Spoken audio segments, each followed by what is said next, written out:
to Jalen, and this was, and you hammered this home early on, it was evidently clear when the games happened about Trey's speed, because Jalen was not a great thrower of the football, really till this year is what a huge breakout year for him throwing, and what he did in the Super Bowl was awesome. I mean, he out-threw Mahomes.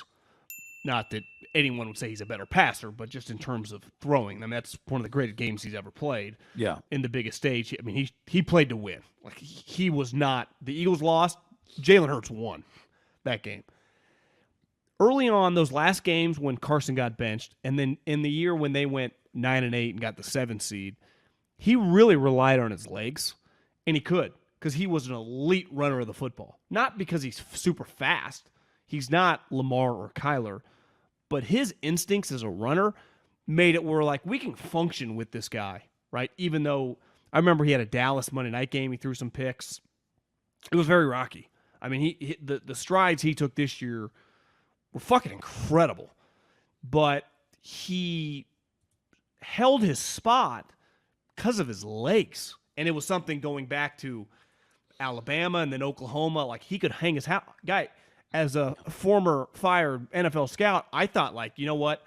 I would never take this guy as a quarterback, but I think he could transition and become a legit running back because he's so good at it. His, like, instincts. He's like a Frank Gore. You know, he's just like slow, steady, moving, powerful, but he can throw. And that to me is like, I think the 49ers kind of hoped Trey would become this, but you can just ease into it when you can move with your legs. And that's the thing, like Trey, of course Jalen's confident.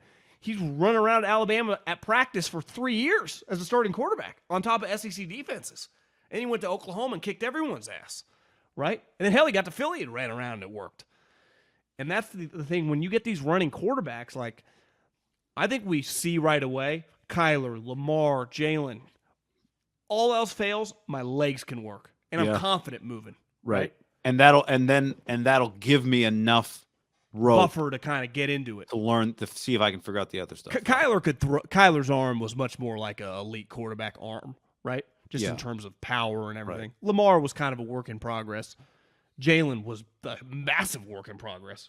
Yep. But when all else failed, it was like Kyler still did it up until he got hurt. That play against the Raiders going back, it was just like, Jesus, this guy's like a little video game.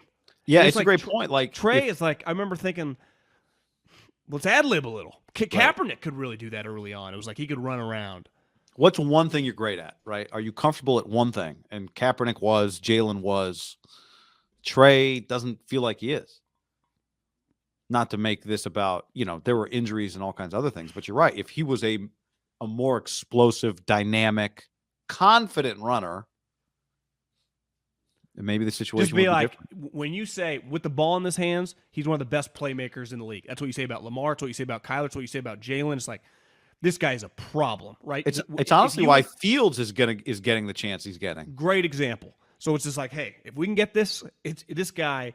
When you're a defensive coordinator, that guy keeps you up at night running around. Remember Mike McDaniel? What did he tell him? Like, stop running or something? Like joking around when he ran into him? Yeah. But it was serious because he was just flying around.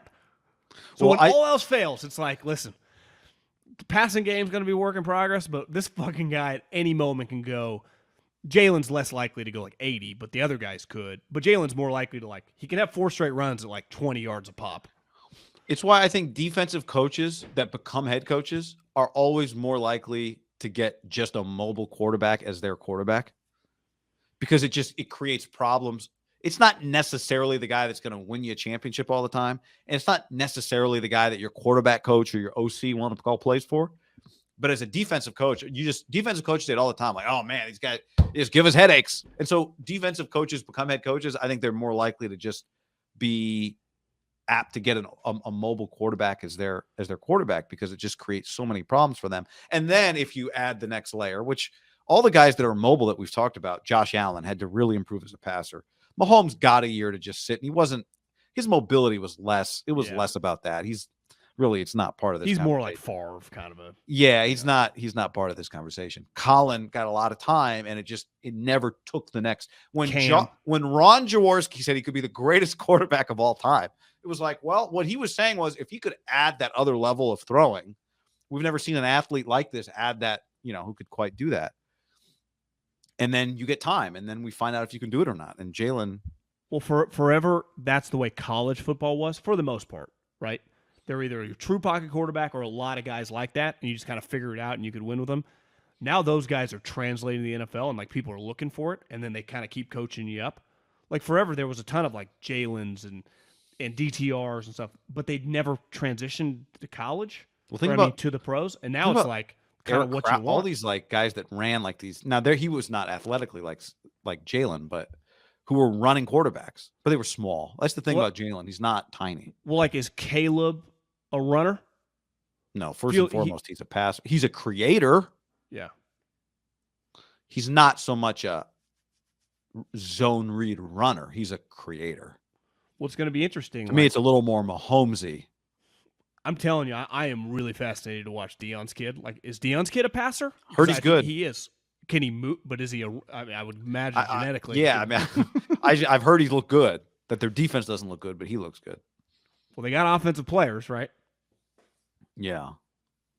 Travis Hunter, a wide receiver, or corner, or two-way. So both exclusively playing wide receiver in the spring because they think he can just go play corner whenever he can just pick up corner. So they probably need him more at wide receiver. I saw a clip. They were in full pads, I know this has been. but that's a little old. I would. Do you You're think saying a that lot of? Oh, you're gonna say something different. Sorry, go ahead. Do you think I a thought you lot were of saying- programs people were saying are they in look full pads? small. Are a lot of programs like Deion's a pretty old school guy for Yeah. being like this progressive new school? Well, you had like I some just- spring games this last week. They have a spring I'm not game talking this spring week, games. I'm just saying practice. Oh, practice.